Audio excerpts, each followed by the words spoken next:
에듀윌 유료 회원만의 남다른 서비스.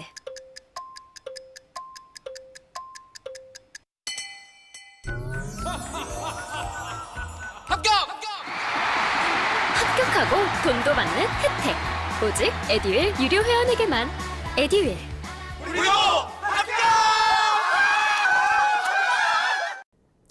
자, 여러분 이제 이번 시간에는요 중대선거구제에 대한 얘기를 한번 해볼게요. 우리가 이제 이건 정치 이슈인데 알아야 될 또 이 상식 부분에 해당이 됩니다. 이게 이제 어떻게 되냐면은요, 우리가 이제 국회의원을 선출하잖아요. 간접민주정치를 하고 있고 거기서 이제 국회의원을 선출을 하는데 선출을 하는데 이건 이제 선출할 때 방식을 좀 봐야 됩니다.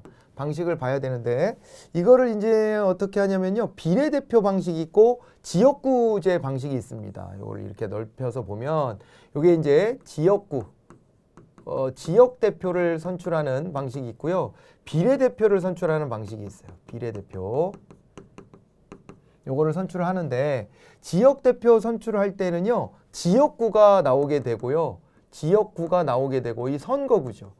선거구로서 지역구 개념이 있고 지역구를 어떻게 쪼갤 것이냐에 따라 가지고 얘를 갖다가요 소선거구제 방식과 그 다음에 중대선거구제 방식으로 나눠볼 수 있어요. 중대선거구제 방식으로 나눠볼 수 있다.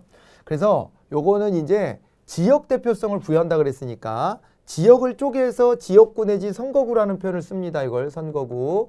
요거를 쪼개놓고 거기에서 이제 대표자를 그 지역에 살고 있는 사람이 직접 선출하도록 하고 있는 거예요. 그렇게 하고 있는데 소선거구제다 그랬을 때는 선거구를 최대한 작게 쪼개는 겁니다. 선거구를 최대한 작게 쪼갠다. 작게 쪼개가지고 그래가지고 어떻게 하냐면요, 소선거구제는 1선거구에서 이제 1당선자가 이제 나오는 겁니다. 1당선자. 그러니까 1등만 기억하는 더러운 세상이죠. 1등만 당선이 되는 거예요. 1등만 당선이 되고 2등부터는 단 한 표 차이가 나더라도 낙선이 되는 겁니다. 예, 그렇게 해가지고 1선거구 1당선자 이런 이제 시스템이 되는 것이고, 그러다 보니까 한 명만 뽑을 수 있는 작은 선거구를 만들면 되는 거예요. 그죠? 이렇게 되는 것이고요. 그 다음에 중대선거구제다 그랬을 때는요, 자, 1선거구에서 1선거구당 2명 이상이에요. 2인 이상을 이제 선출하는 것이다. 이렇게 봐두시면 돼요. 1등만 선출되는 게 아니라 뭐 정하기 나름이에요. 이건 2등, 3등, 4등 뭐 몇 등까지 할 거냐 이런 것들을 정하기 나름인 겁니다. 이거를 이제 중대 선거구제다라고 이야기하는 거예요. 자, 이제 이렇게 나눠 보시고, 그러다 보니까 소선거구제는 선거구의 수와 뭐가 일치해요? 당선자의 숫자가 일치합니다. 그런데 중대선거구제로 오면 선거구의 수하고 당선자의 수를 비교해 봤을 때 당선자의 수가 어때요? 당선자의 수가 더 많죠. 이렇게 되는 겁니다. 그러니까 선거구는 좀 큼직큼직하게 만드는 거예요. 그래서 각각의 이 선거구제별로의 장단점들이 분명히 존재하는 겁니다. 장단점들이 있어서 어떤 제도를 채택하는 게 더 마땅하다, 어떤 제도를 채택하는 게 더 올바르다 이렇게 말할 수는 없고요. 선택의 여지가 있다 이렇게 볼 수 있는 겁니다. 그리고 이 소선거구제 같은 경우는 요거는 이제 소선거구제는 뭐라고도 얘기를 하냐면 이건 다수대표제라고 얘기를 해요. 다수대표제. 즉 다수의 지지를 받은 사람만 대표가 되는 제도 이렇게 되거든요. 예, 그렇게 되기 때문에 이거는 대표성은 굉장히 뚜렷해진다 이럴 수는 있지만, 근데 소수 견해를 가진 유권자들의 의견을 이제 의정에 반영하기 어려워진다라고 하는 단점이 있어요. 2등부터 다 떨어지니까. 그러면서 이제 사표도 많이 발생하는 거죠. 사표라고 하는 건요, 분명히 투표했고 유효표로 계산이 됐는데 낙선자한테 간 표를 사표라고 합니다. 낙선자한테 간 표를 사표라고 해요. 예, 그래서 그 사표가 많아진다는 것은 국민 의사가 그만큼 또 배제된다는 것이기 때문에 그런 단점도 있기는 하다. 근데 중대선거구제로 가면 이제 그거를 보완하는 성격이 있는 거거든요. 그래서 얘는 소수대표제라 그래요. 소수대표제. 그래서 이 중대선거구제로 가면 누구한테 좋으냐? 요거는 소수정당, 정치 신인 이런 사람들한테는 기회가 열리는 거예요. 왜냐하면 1등만 당선된다라고 할 때는 기존의 인지도가 높은 사람들 중심으로 당선이 됐을 텐데 인지도가 좀 떨어지는 사람, 정치 신인 같은 사람들도 진입할 수 있는 여지가 생기고요. 그 다음에 소수의 견해가 대표성을 가지고 의회로 진입하게 되는 거예요. 그런 점은 장점이 됩니다. 예, 그렇게 되는 것이고요. 그런데 이제 대표성은 좀 떨어질 수 있고요. 그리고 또 이제 같은 당 후보들끼리 경쟁하는 게 좀 치열해질 수도 있어요. 그러니까 여러 명을 당선시키는 선거구에는 한 정당이요, 여러 석을 건지려고 한 명이 아니라 여러 명을 동시에 공천하기도 합니다. 그러면 자기 당 지지자들한테 호소를 해야 되니까 그거 호소를 할 때 어떻게 하냐면은 자기 당의 다른 후보를 공격하는 경향이 생기기도 해요. 그런 점이 좀 독특한 게 이 중대선거구제입니다. 반면 소수선거구제는 상대방 정당의 후보자만 나의 적이에요. 경쟁자예요. 그래서 적이라는 표현 좀 그렇고 경쟁자인데 그 경쟁자들을 비토하는 목소리를 많이 내죠. 사람들은요, 칭찬하는 얘기는 걸러 듣고요, 누군가를 칭찬하는 얘기는 걸러 들어요. 진짜일까? 그냥 하는 말이지 않을까? 사실인지 아닌지 내가 확인해 봐야 되겠어. 난 잘 모르겠는데. 뭐 이런 식으로 의심을 합니다. 그런데 남을 비토놓는 얘기는요, 잘 들어요. 정말 잘 들어. 남 험담하는 얘기는 누가 누구를 험담하는 얘기를 들으면 잊혀지지도 않아, 심지어. 그런 거 한 번 들으면. 왜 그럴까, 인간이? 저만 그런가요? 나만 쓰레기인가, 이거? 거의 그러지 않아요? 그래서 이제 그런 경향 때문에 이게 이제 아무래도 네거티브 선거전이 소선거구제에서 많이 벌어져요. 상대방 후보자보다 내가 더 일을 잘할 수 있어요 라고 내세우면요, 그거는 잘 안 들어줘요. 그거는 되든 안 되든 그건 나중에 가봐야 알지, 뭐 이렇게 생각합니다. 그리고 선거 때는요, 뭐 그런 거지. 결혼해달라고 청혼할 때 상대방한테 왜 내가 별도 따다주고 달도 따다주고 말이야, 손에 물도 안 묻히게 해주고 말이야, 내가 맨날 업어주고 그러고 맨날 내가 받들어줄게, 이렇게 말하는 것처럼 허망하게 들리는 거예요. 선거 때. 그래서 공약을 아무리 얘기하고 진실성 있게 뭔가 어필하려고 해도 그 얘기들은 잘 유권자들이 귀담아 듣지 않는 경향이 있어요. 그런데 네거티브 선거전은 되게 잘 들리죠. 지난번 대선 때도, 물론 이건 총선은 아니었지만 대선 때도 대선도 1등만 당선되는 거잖아요. 네거티브 선거전이 장난 아니었잖아요. 서로 상대방 후보를 악마화하지 않았습니까? 거의 악마화해서 지금도 그 프레임이 있는 것 같은데, 당선된 분이나 떨어진 분이나 지금 주요한 자리에 계신데 이분들을 지지하지 않는 쪽에서 봤을 때는 되게 악마화가 돼 있어요. 악마화가 돼 있어요. 거의 진짜 그 수준으로 비난합니다. 거의 사람이 아닌 걸로 비난해요. 그러니까 이거는 민주주의에서 상대방을 존중해야 된다는 대의에 어긋나는 거잖아요. 근데 왜 이렇게 됐는가 보면은 이 네거티브 선거전이 워낙 활발하게 되다 보니까 각측, 각종의 억측 뭐 이런 것들도 되게 많아요. 그래서 사실관계가 아니라고 해도 안 들어줘요. 그럴 리가 없어. 쟤는 나쁜 놈이니까 그랬을 거야. 이렇게 단정해버리고 확증 편향해버리는 거예요.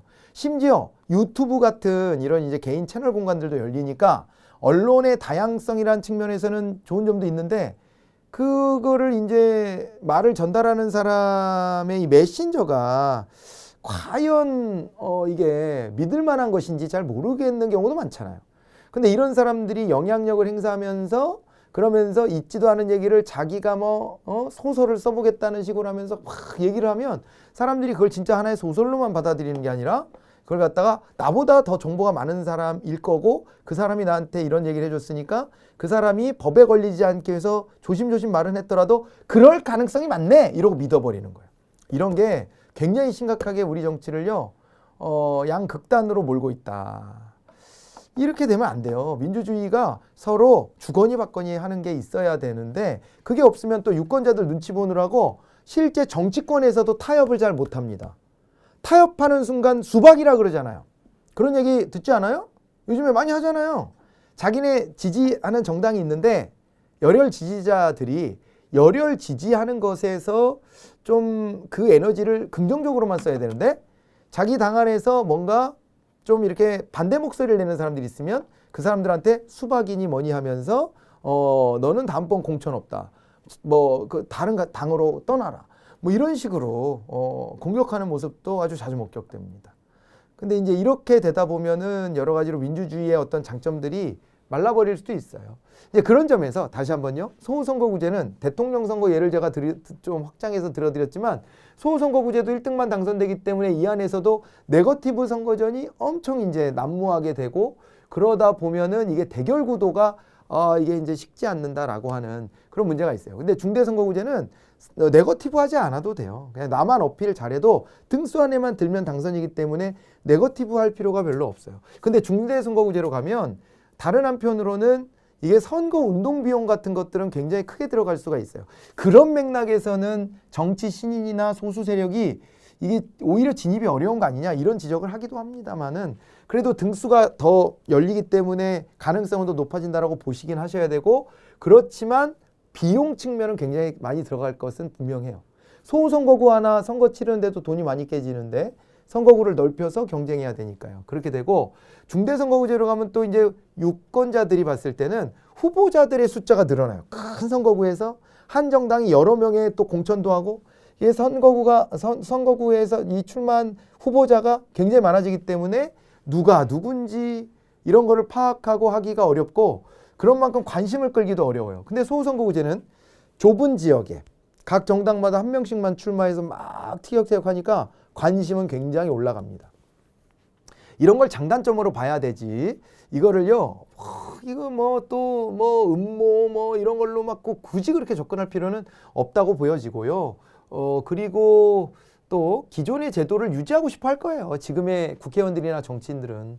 근데 이 소선거구제가 갖는 장점도 많지만 단점이 있다는 것을 우리가 떠올려 보면서 한번 좀 진중하게 국민들도 생각해 볼 필요는 있는 것 같고요. 대통령발로 이게 이제 공이 띄워졌는데, 근데 이제 또 국회의장도 이쪽에 관심이 많다고 하고 하니, 그러니까 이제, 논의할 수 있는 그런 이제 분위기는 형성된 것 같은데, 기존 정치인들은 아무튼 관심이 별로 없을 거예요. 왜냐하면 요거를 기반으로 자기가 지금 갈고 닦아놓은 게 있으니까 변화하는 걸 싫어할 겁니다. 어쨌건 그렇고 비례대표는 이 지역대표랑 다르게 이거는 이제 우리가 이제 정당 명부식 비례대표제를 하잖아요.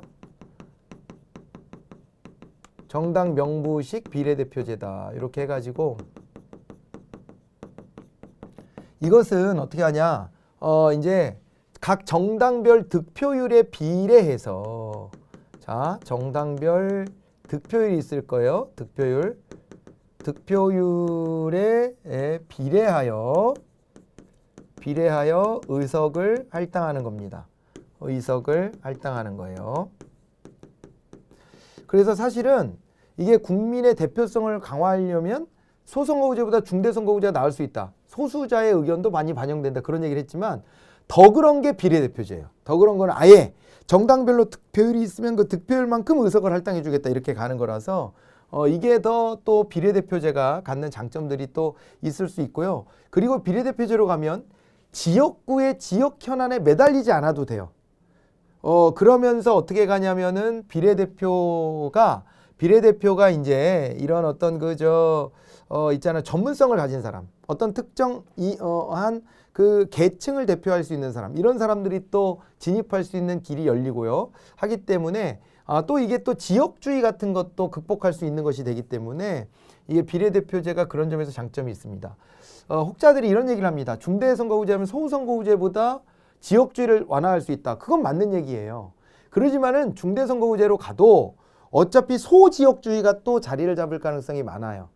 어차피 특정 지역에서 몰표를 받으면 선거구가 넓어졌더라도 내가 당선권에 들어갈 수 있으니까요.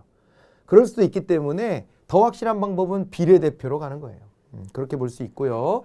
자, 이런 것들을 비교해놓고 한번 읽어보겠습니다. 윤 대통령이 1월 2일 공개된 조선일보의 신년 인터뷰에서 지역 특성에 따라 2명, 3명을 선출하는 방법도 고려해볼 수 있다면서 중대선거구제를 통해서 대표성이 좀 더 강화되는 방안을 검토해볼 필요가 있다고 밝혔다. 윤 대통령이 소선거구제 문제를 화두로 던진 것은 정치 양극화와 진영 대립의 부작용에 대한 문제의식을 느낀 결과로 해석이 된다.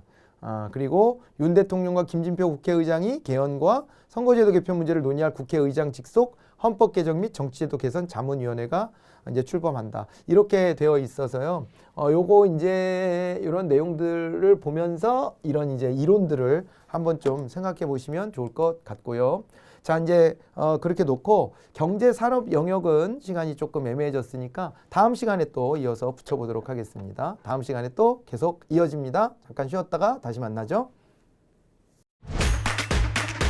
에듀윌 합격